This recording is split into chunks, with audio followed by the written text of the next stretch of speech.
Joe கெனட் அவர் வந்து என்சிடிசின்னுவாங்க, national counter terrorism centre. அமெரிக்காவுடைய நம்ம என்ஐஏ இருக்கு அது மாதிரி. அது நேஷ்னல் கவுண்டர் டெரரிசம்னா அதுதான் வந்து இந்த மாதிரி விஷயங்கள்லாம் பெரிய ஒரு இது இருக்குது.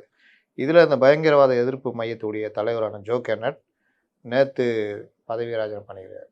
அதில் அவர் என்ன சொல்கிறாருன்னா, ஈரான் மீதான போர் இது வந்து அமெரிக்கா எடுத்துள்ள போர் நடவடிக்கை என்னால் மனசாட்சிப்படி செயல்பட முடியல, இதை ஆதரிக்க முடியாது அப்படின்னு சொல்லி தான் பதவி விலகிறார். அமெரிக்காவுக்கு இப்போ ஈரான் இப்போ எதுக்கு இவங்க சண்டை போடுறாங்க, ஈரானால் அமெரிக்காவை அச்சுறுத்தல், அணு ஆயுதம் அந்த மாதிரிலாம் ஒன்றுமே இல்லைடா அப்படின்னு இல்லை அப்படின்றது தான் அவருடைய அந்த இதில் ராஜினாமா. இஸ்ரேலுடைய அழுத்தத்தினால்தான் அமெரிக்கா அந்த வேலையெல்லாம் பண்ணுதுன்றதையும் அவர் போட்டார். அப்புறம் அமெரிக்காவில் இருக்கிற லாபிஸ், நீங்கள் தான் அந்த இஸ்ரேல் அந்த யூதர் லாபி இருக்குல்ல, ஆமாம், அது பெரிய லாபி, பெரிய லாபி. அமெரிக்காவுடைய செனட்லலாம் பெரிய அளவில் இருக்கும். மேக்ஸிமம் கண்ட்ரியில் அவங்க தான் அட்வைஸ், அவங்க தான். இங்கே இது மாதிரி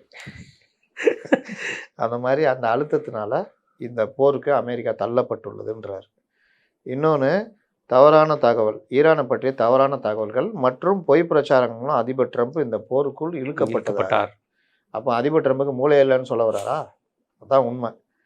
ஜோ கெனட் வந்து எப்படின்னா, அவர் முன்னாடி இராணுவ வீரர், சிஐ அதிகாரி. அவருடைய மனைவி போரில் கொல்லப்பட்டிருக்காங்க. 2019 சிரியாவில் நடந்த தற்கொலைப்பட தாக்குதலில் அவர் மனைவி கொண்டுட்ருக்காங்க. அதுவே அவருக்கு பெரிய இழப்பு. ஷேனன் கென்ட்னு பேர், அவங்க பேர். இவரே 11 தடவை வாரில் முன்னணியில் போயிருக்கவர். அதே மாதிரினா இந்த முறை இந்த ஈரானில் கொல்லப்பட்ட ஒரு அதிகாரி, இராணுவ அதிகாரி, பெண் அதிகாரி, அவங்களுடைய கணவனுமே இந்த மாதிரி ஒரு போரில் அடிபட்டு இறந்தவங்க தான். இந்த மாதிரி அற்புதமான வீரர்களையும் பலி கொடுக்கறதுல அமெரிக்க அதிபர்கள் கவலைப்பட்டதே கிடையாது. வியட்நாம் 5 லட்சம் பேர் செத்து போனாங்க. பலருக்கு பைத்தியம் முடிச்சு, லட்சக்கணக்கான பேர் பைத்தியம் முடிச்சிச்சு. போரில் இந்த இதெல்லாம் பார்த்து கிட்டத்தட்ட மனநிலை பாதிக்கப்பட்டுரும். ஒரு ஸ்னைப்பர் இது ஒரு கதை ஒன்று வந்திருக்கும். அவன் ஒரு பையனை அடிச்சிடுவான். அப்புறம் அவன் இதாகி வந்துடுவான். அவன் நைட்லாம் தூங்க முடியாது அவனால். அந்த மாதிரி அந்த மனநலம் வந்து எவ்வளோ பாதிப்பு. கொலை பண்ணுறவங்களாம் கிட்டத்தட்ட அப்படி தான். ஆமாம்.